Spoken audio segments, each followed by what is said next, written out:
Welcome to the Happy Doc, the voice of fulfilled physicians.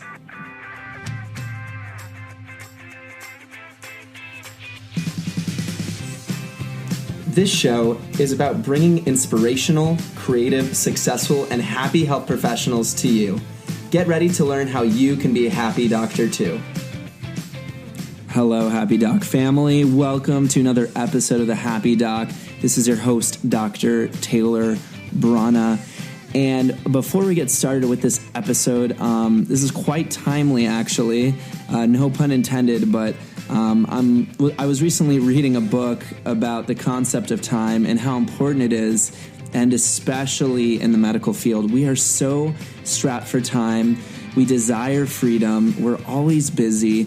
And there's definitely a group, a website, a company that I want everyone to check out. And they have graciously sponsored this episode for you guys. So let's listen to our sponsor. Locumstory.com shares the ups, downs, and all-around adventures physicians have while doing locum tenens assignments. Whether you are fighting burnout, want to see the world, or just need a change of pace, locum tenens may be just what you need. Learn more about how locum tenens works, trends in the industry, and read inspiring physician stories at locumstory.com. That's LOCUM story.com. And I'm really excited about this group because one of the things, again, that we're seeking in medicine often is a sense of freedom. And what better way to give back to the world, but also be able to experience different areas, different locations in life using locum tenens. And we find out about these stories through locumstory.com, so definitely check it out. Now, moving on, I want to discuss our next guest, who's going to be Dr. Barabara Ebel, and she is known as medicine's credible medical fiction writer. And what's just so impressive about her, and you guys are going to learn about this very quickly in this conversation, is Dr. Barabara is disabled, and she used to be an anesthesiologist and had those skills, but quickly had to acclimate and change her skill set in order to, not only just do something, but also form an income as well. And through that process, she honed in on her skill of writing and used her medical experiences in a brand new way, in her way. She's extremely popular. Her books are awesome. And if you search Barabara Ebel, that's ebel.weebly.com, you'll find her website. You can also go onto amazon.com and search Barabara Ebel to see all of her books. We are going to talk about what those books are in this conversation. And they revolve around a medical student who's going from rotation to rotation in medical school. She also has several other series, which we will talk about in this conversation. But it's just really great. And the thing I want to point out in this conversation is the importance of taking a skill or developing a skill set and, talking about your experiences, something like in medicine, for example. And she does that extremely well in this conversation. So without further ado, let's enjoy this episode. Hello, everyone, and welcome to another episode of the Happy Doc. I'm super excited. Today we have Dr. Barabara Ebel, a medical fiction writer. Very unique sort of, I would say, niche in a lot of ways. I don't get to speak to both a fiction writer and a physician all at the same time. So I'm really excited for this conversation. I think we're going to learn a lot from Dr. Barabara Ebel. Let's do it. Dr. Barabara, how are you doing today? Very well. Thank you so much for having me. It's just a joy, and your show is just a pleasure. Oh, thank you so much. That means so much. Wow. Well, we're off to the right start, folks. So in terms of, fiction writing and medicine, that's something that I don't see come together often. Let's talk about writing for a second. When did that passion or when did that interest start? It started 12 years ago, and I found myself in the worst position after being an anesthesiologist for quite a while, that I became disabled. And that's a long story, However, the problem I found was once being disabled, there wasn't a lot of information out there about what to do. After you can't practice what you loved and you trained for, what is it else that you can do out there? And I found a big void there. So I somehow started on a story that was dear to me because I went through Hurricane Ivan, and I started dreaming up a story about a hurricane and putting medicine into it. And to start, I had someone help me a little bit, shadow me, who was a professional writer. And after that, I had the bug and I knew what to do. So It all came from that. I love that. Wow, that's amazing. And you know what I love about your story right off the bat is you had a challenge. You were talking about the disability you went through.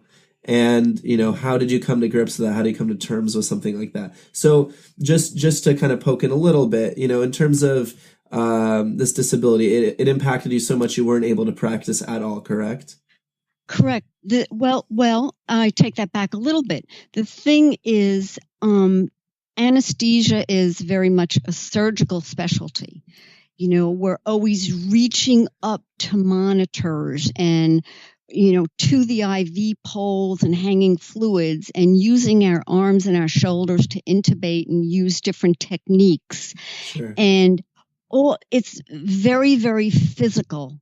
So I lost the use of one shoulder, and then interestingly enough, for years I only used the other shoulder, right. And then that went as well. I've gone so far with this disability that I've had a total reverse shoulder replacement, which also failed miserably.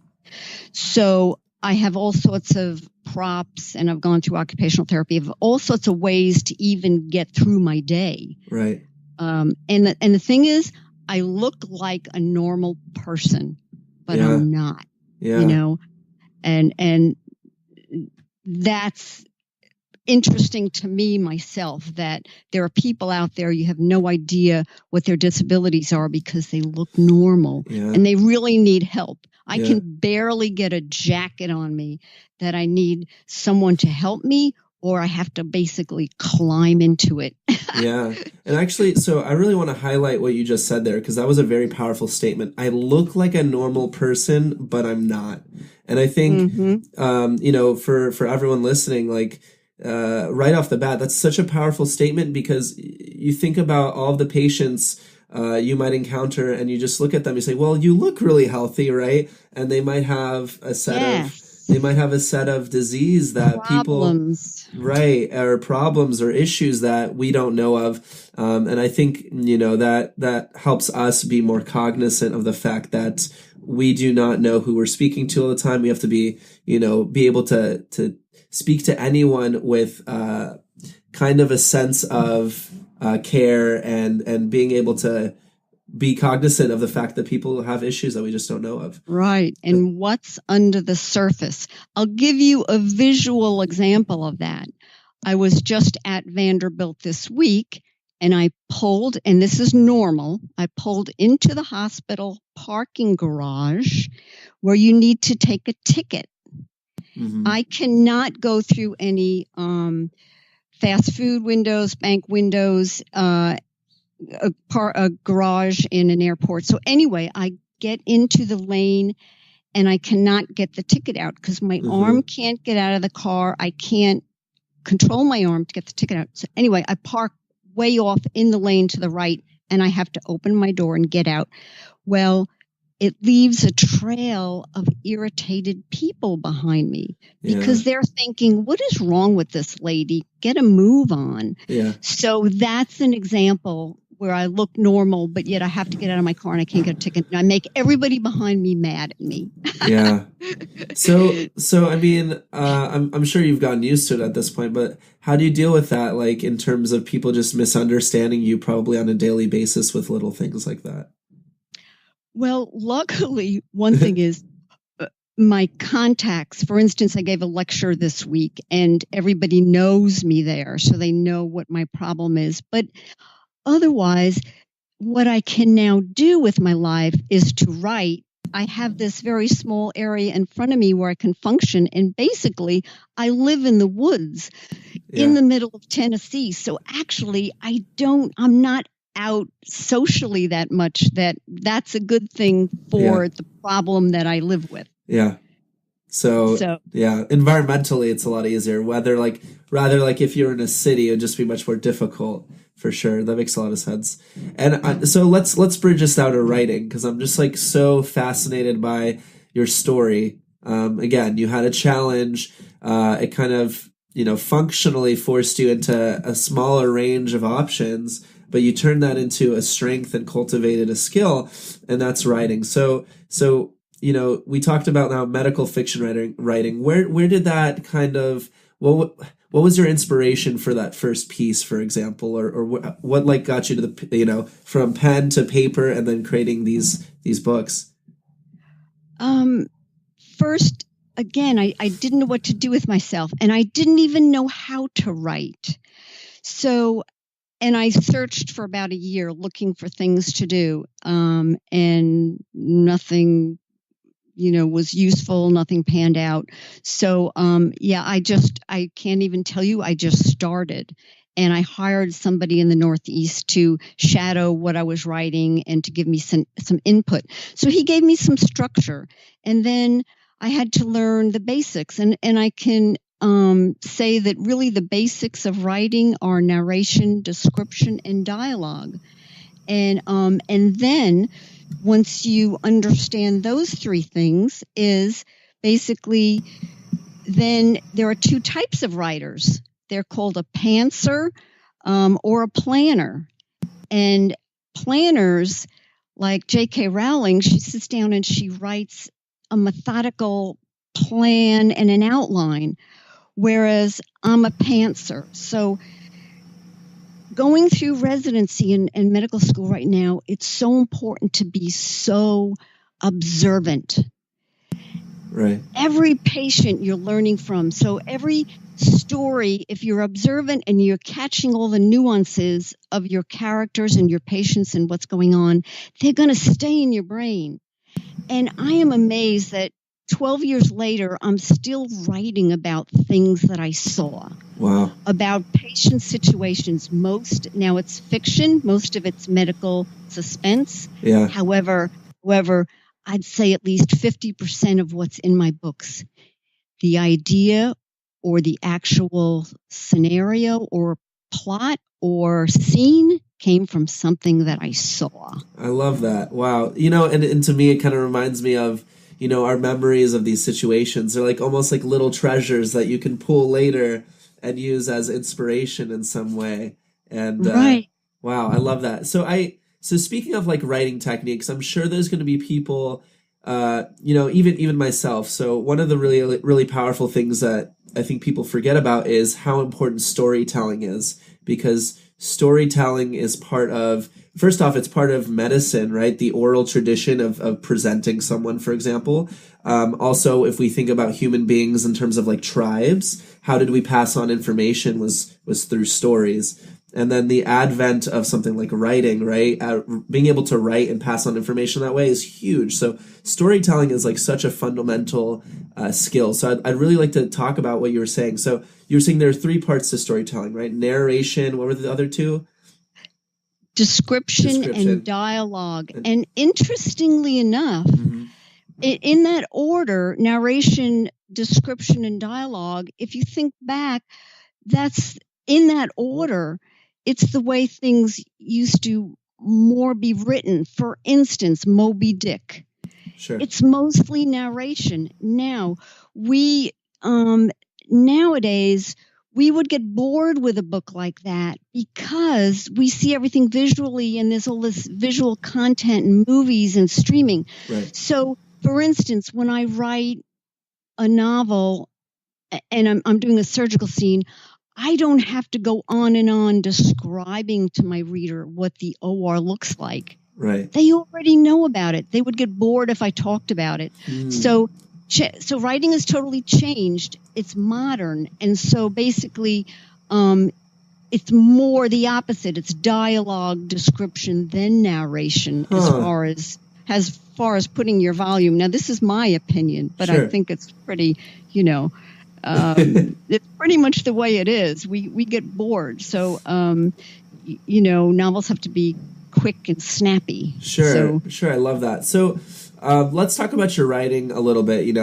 I love reflecting on, what are ways that people can get started today, for example, with you. So looking back on your own process, what are things that you would want someone who's just starting to really dig into writing? What would you want them to know in terms of the process? What are some things you want to highlight? Good question. Yes, good question, especially for your main viewers of your show, listeners of your show, because there may be students in training or residents. And the thing is, I would say emphatically is, first of all, the market's getting more and more flooded. Okay, so Amazon used to have 5 or 10 million books. It's up to 20 million books. Wow. I am fortunately in the top 1% of all these Amazon ebooks. So no big deal. This is the thing. It's taken me 10 to 12 years since when I started to build this platform. Right. So my advice to anybody is don't quit your day job. It's a cliche and it's spot on. Okay. Yeah. So it's taken me 10 to 12 years full time. I mean, I put in as many hours as I basically did being an anesthesiologist because I do it all.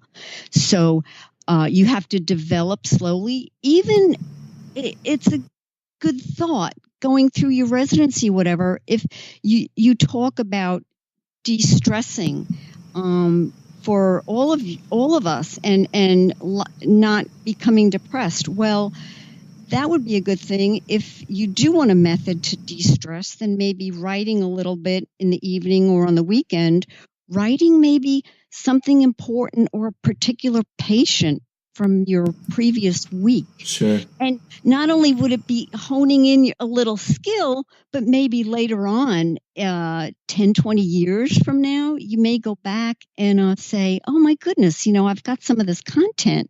I'm going to use some of this, Sure. So anyway, don't quit your day job and maybe hone in on the skill a little bit as you go by. And again, be very aware,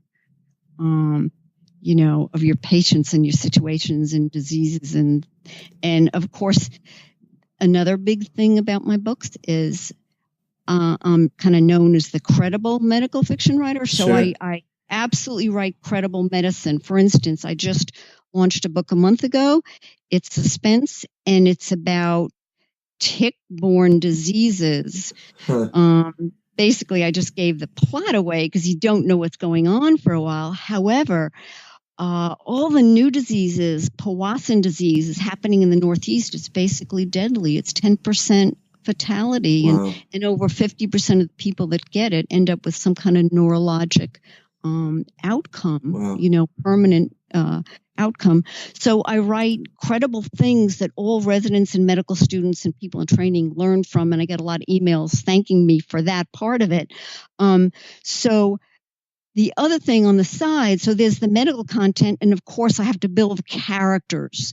So that's an art too. Right. Any writer, you have to build your characters. So, and then your characters, if it's a series, for instance, my Annabelle Tilson series, it's a medical student. Right. And each book is a different rotation that she's on. So all the readers can, for instance, right now I'm working on OBGYN, so people can pick up on OBGYN. But for instance, then about the characters, this is I'm writing her 5th book right now.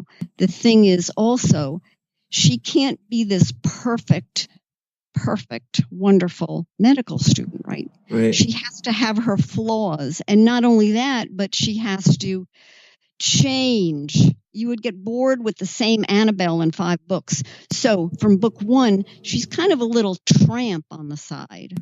Okay. So racy.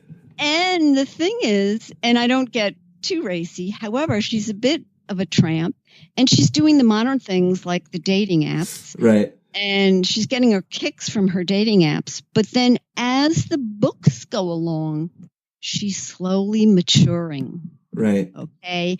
Until maybe you're going to get to the end of book 4 and you're going to say, hey, you know what?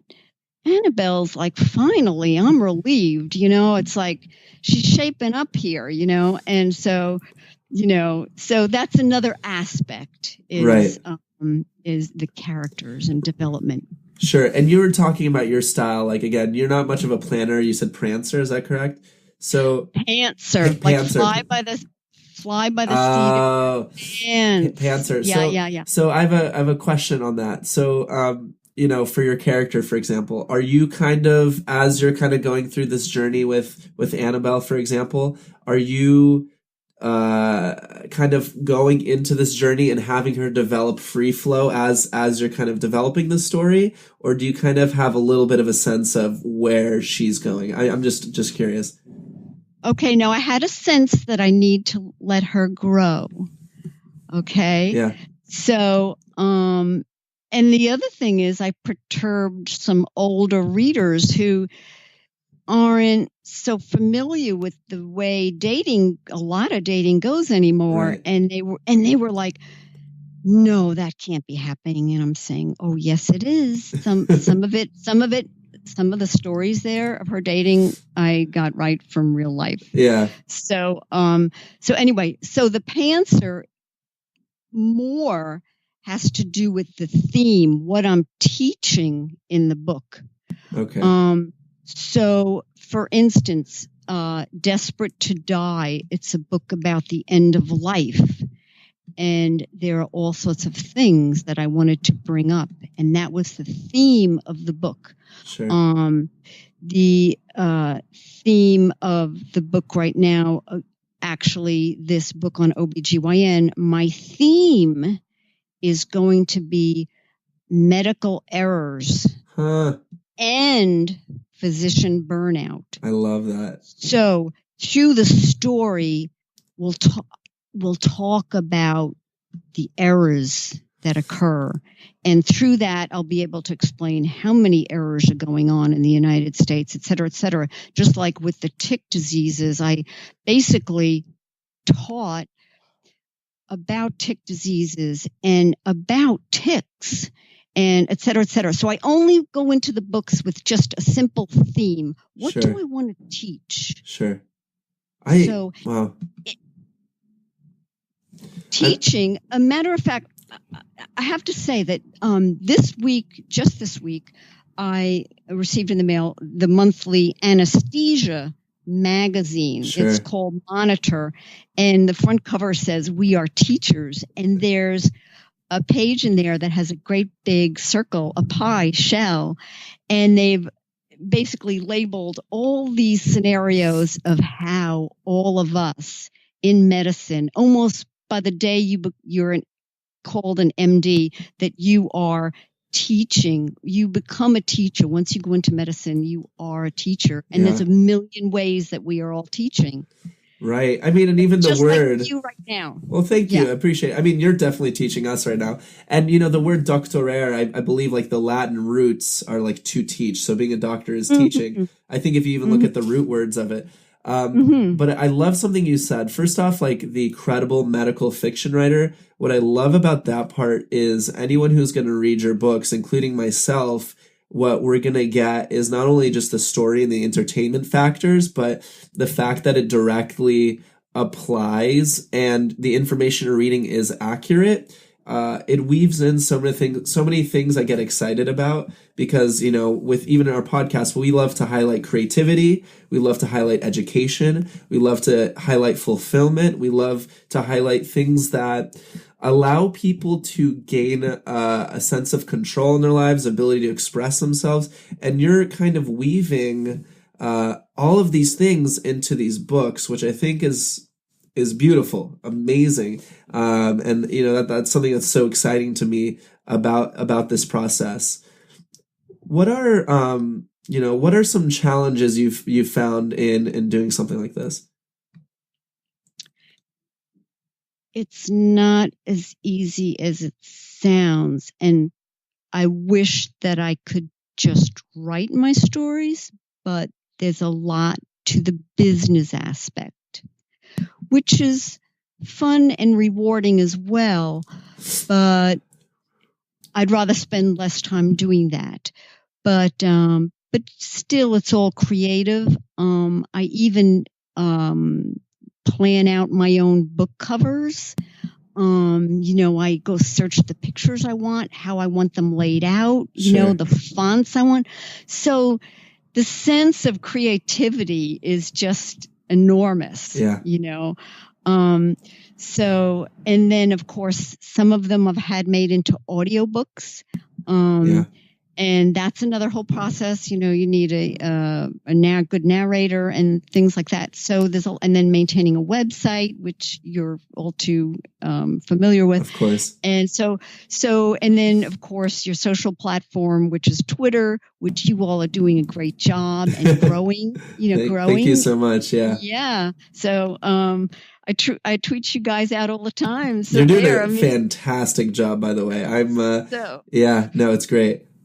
So, just getting the word out about what you're doing, and I would love for more students, because in the end, the students, they think they have to study so much, but like you tell them you have to take some time for yourself. So if you do like stories and you do like fiction, some of my books are the perfect thing, because you'll learn and you'll get your reading in as well. It gets difficult reading those textbooks all the time. Yeah, of course. And I think it all feeds into each other, right? I could ask you this question too. Like, do you feel like your medical knowledge, for example, has in some ways improved because you've been able to tell a story through some of that medical knowledge? Do you think that it's kind of solidified more, for example? More in general. For instance, I'm starting to lose the very, very fine nuances, of course, yeah, of like the pharmacology of anesthesia, but I'm becoming a better kind of general practitioner, let's say. Sure. And I did do a little volunteer work in a clinic after I became disabled, just more like primary care, where I didn't have to use my arms and my shoulders and things like that. Sure. So I've kind of dabbled in that. But yes, each new theme, for instance, I needed to know more about tick diseases. So yes, I learned a lot more by doing that theme. And, I gave that talk to some physicians the other day, and they're out. Some of them are out practicing, and they learned some things from this, and I go to good sources, the CDC and the FDA, and and just there's a big laboratory up in Connecticut that's actually assimilating almost all the tick data and disease information. Wow. And research in the country. So anyway, so interesting. No, I mean, you dig into certain topics, and I'm sure as you do that, you just gain a set of knowledge you might not have had before, for example. No, that's great. So I'm reflecting on your journey a little bit. So you went into anesthesia. You obviously had this disability. It impacted you. You started doing this book writing. We've discussed some of these concepts in terms of, how do you get started? What are some of the challenges? Do you feel like there's medical fiction writing, to me, that's a very niche subject. Do you feel like there's other inspirations or people in that field that have given you, a little bit of inspiration in that way? Not exactly. I knew of Robin Cook and Michael Crichton, and actually, on purpose, I don't read other books in my genre. Well, I have to say I read one or two in the last maybe 3 years, but I want my work to be so creative and pure that I don't even want to get a sense of what another person in my genre is reading. I'm writing. I just I want to make sure I didn't steal an idea off of anyone else's, I guess. Yeah. So, yeah. No. And again, I use my own, what's happened to me and what I've seen in my own lifetime. So, in my own practice. So, yeah. No, I actually really like that. Because, to me, it means that, a lot of the things you're doing are very authentic. It's you.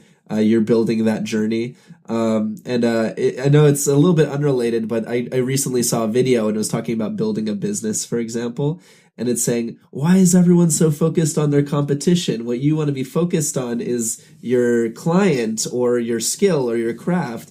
If you're doing such a, because if you're focusing on your competition, you're removing yourself from the point, which is you're trying to help a certain audience, or you're trying to gear yourself towards a certain audience. And if your focus is on the audience, the people you're actually trying to help, as opposed to focusing on your competition, because if you're looking at your competition, then you forgot about the people you're trying to serve in the first place.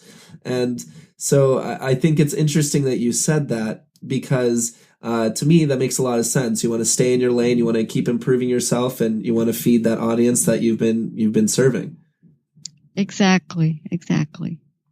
I love that. That's great. So who, looking at your journey, was there anyone that you'd say really helped you along your path, medically or through book writing? Who inspires you in that way or has helped you? I'd say my values came from my parents, but I think in each of the books, a different rotation, I could think of a mentor that helped me in that area. I worked extra between my first and second year of med school with an attending psychiatrist. Sure. And I just loved her. She was wonderful, and I was by her side the whole summer. And so she inspired me in my book, Deadly Delusions. Yep. So she was, I kind of emulated her as the attending physician in that book. So quite a few people along the way, make an impact on you, Sure. So very important. Yeah. And it's great because I think you, like you said, you had many mentors. So you took inspirations from those pieces. And I'm sure that, obviously plays out in the stories you write as well. Exactly. And can I insert something that I think is very important for residents and going out into practice? 10 billion%. Okay. Yeah. So here's another important point. I know recently I heard someone say they were a resident and they were trying to pay back their bills, all their loans, and they went through and they were cutting out this and cutting out that as far as expenses. Sure. And mentioned that, disability insurance wasn't that important. So my bottom line is absolutely disability is extremely important. Yeah. And actually I give a talk about it, and I recommend having 2 disability policies for many reasons. But so certainly when you end up as an attending or in your residency, always check if who you're working for is covering you with a disability policy, or then when you get out, if your group has a disability insurance policy, and then perhaps get one on the side that then even if you change jobs, you still have the same policy and you have it for years. Because I have seen, of course, there's myself, and I have seen many, many doctors go out for unbelievable reasons they would have never guessed. Sure. And your income is your most important asset. You may have that fancy car or house or your education, but a streaming income is the most valuable thing you will own. Yeah. So disability insurance is very, very important. Yeah. And, for some people, they might say, well, the likelihood of X happening isn't very high, right? And so they might not be considering that. But, anything can happen. And I think that's a really That's a really important consideration, especially, for example, like, me, I'm in the psychiatric field. So for me, the risks are I lose my voice, or, I mean, mainly that, I guess that'd be the main risk, right? Is like if somehow my vocal cords were impacted, for example. But, in a more surgical specialty, those hands, that ability to use your shoulders, that ability to walk functionally, those things are definitely going to play a lot, higher of a role. And especially, and I'm sure you talk about this, right? If you're the main, quote, breadwinner of, a household, of yourself, of many people, I mean, those hands are very important and impact a lot of people. So I think that's a really powerful statement. Absolutely. Yeah, no, that's wonderful.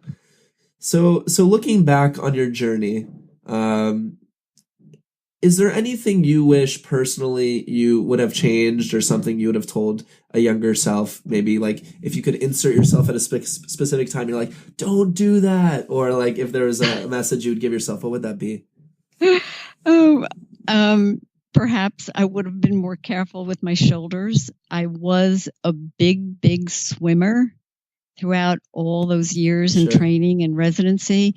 And perhaps that had an effect on the beginning of my rotator cuff tears, which they just kept fixing. And, anyway, that's the whole story. Yeah. So, physically be careful. And if you're working out or doing any kind of training, to really know what you're doing, or maybe have a trainer, or, just be careful physically. Sure. So absolutely. That's actually a really good tip for me, honestly, because the way I get a lot of my stress out is through exercise. And I recently picked up boxing, for example, and I'm probably not well trained in boxing and hitting a bag. So now in the back of my mind, I'm just like, maybe I should wear. And sometimes I do it without gloves. So in the back of my mind, I'm like, well, maybe I should probably think about that a little bit more. No, that's even for me. Oh, absolutely. No, even for me, that's a good tip. Yeah, absolutely. Maybe there's someone. Is there a trainer available, or a gym where it's structured? There definitely is. I think for me, it's kind of, I'm more like fly by the handles. Like, I have time right now. Let's go to the gym and exercise. Because I think there's people that carry stress in different ways. For me, I'm very somatic. So like I'll feel tension a lot. So the way I get it out is also very, very physical as well. No, so, so as I'm reflecting on this a little bit in terms of our conversation, I come back to the concept of the gift. And there's a book I read about like cultivating different gifts. Do you ever feel like you kind of had a gift for writing? I know you said you kind of picked it up and started going, but do you think there were glimpses of that previously that maybe you didn't really uncover until later? No, I have to say, I'd love to just, I would love to say, oh, sure. No, absolutely not. I didn't have a gift. A matter of fact, I think my soap notes, my H&Ps were pretty pitiful. Yeah. So I don't think so. Now, of course, my young boys, I think I turned a leaf there because my mom was so busy growing up, she never read to me. But I made it a point then with my own children that I was going to read so much. Yeah. So I think even not only did they benefit from that, but it opened up more reading to me, versus medical school reading, obviously. So I think that was important. But no, I don't think I had the gift. Yeah. I had the gift to be astute and aware of what was going on and remember things. Sure. Like I said, a lot of things in my book are true. Yeah. So remember that, and then it was practice makes perfect. Yeah. Yeah. Yeah. So, I'm going to add another little business insight or thing I've learned recently, because I read all of these books about this. So they talk about the concept of it's very difficult to be really, really good at one thing. You have to be literally the 99.9th percent person to be, in a position where you're going to be the top runner in a field. However, it's much easier to be, to mix 2 to 3 things that you're pretty good at and then bring that together, and then you become the forerunner. So for you, credible medical fiction, those are 3 things you're weaving together, which make you very special. And so as I'm saying this out loud, to any of the listeners, maybe you're not the best, medical student. Maybe you're not going to be, quote, the top knowledgeable doctor, whatever, what have you. You're still a physician. You still have a set of skills and abilities. And then what are some other things you're interested in? What's a hobby you have?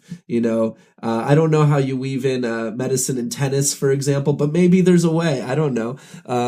Or whatever those skills are, but you can weave 2 to 3 qualities that are very unique to yourself that you have interest in, and all of a sudden you become a niche. And so I think, as I'm, listening to you, I think you've really done that. Yes. Well, thank you. I hope so. I hope so. Absolutely. So we've talked a lot about these books. We've talked a little bit about Twitter. What are some ways that people can find you or be able to find your books? I think the easiest thing probably is to go to Amazon and even click on Kindle books and just plug in my name, or look up a specific book, or go to my website, which is barbaraebel.weebly.com. I'm Barbara Ebel is my handle on Twitter. But again, if you probably plug my name even into Google, I'm probably going to come up a lot. Sure. I mean, these are very popular books, and some of the titles we're going to see are, like, I'm looking at it right now: Death Grip, Desperate to Die, Deadly Delusions, Dead Still. I see Collateral Circulation. You have series of books here. And, Silent Fear. Yeah, I mean, you have. Silent Fear. So actually, I would like to ask you, what would be a good starter book for readers? Everyone asks me that all the time. It depends on what you like. So I always have, my heart's always in the last book I wrote, but yet I have a passion for each and every one of them. Sure. So there are 2 series, but each and every book can stand alone. So the first series takes place in Tennessee, and it features a neurosurgeon, Dr. Danny Tilson. Okay. So that's that series. And then his daughter is the spin-off character in the Annabelle Tilson series, and she's the medical student. I have one standalone medical fiction that is not suspense or a thriller. And lots of people love that book because the whole subplot is about a dog. And of course, the medical part is very intense. It's about a liver transplant. Sure. And actually, I really model it after a book that, a case that I actually did. Wow. So it's called Outcome, a Novel, and the subplot is the dog that gets lost from the car of the woman who ends up being the donor, the liver donor. Wow. So people love that for 2 reasons.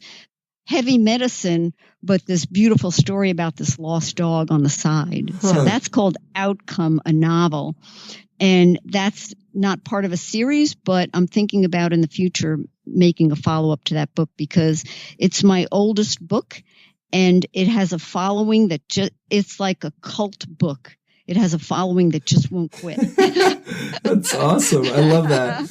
Well, Dr. Barbara Ebel, and everyone, it's Ebel, E-B-E-L. So when you search, it's with a B, E-B-E-L. Dr. Barbara Ebel, I appreciate your time. That was an awesome story for me, and an awesome journey for me to listen to. I've definitely learned some creative tips, some things I'm thinking about, and I'm really excited for people to get, glimpses into your credible medical fiction writing. I think that is, again, such a niche, such an area that not many people cover, and I think you're doing a fantastic job. And I'm looking forward to reading more and more of these books. Thank you so much. You're just a marvelous host, and I will promote the podcast as much as I can. It has a very important spot for everybody. Thank you so much. Thank you. Thank you.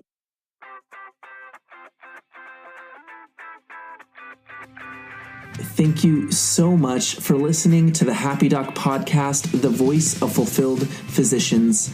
If you enjoyed the episode, please drop us a like, comment, and share. Share us through the social media channels we have on Facebook, Twitter, and Instagram. The handle is at Happy Doc Podcast. That's at Happy Doc Podcast. You can find our website at www.thehappydoc.com. Again, thank you so much for listening to the Happy Doc, the voice of fulfilled physicians.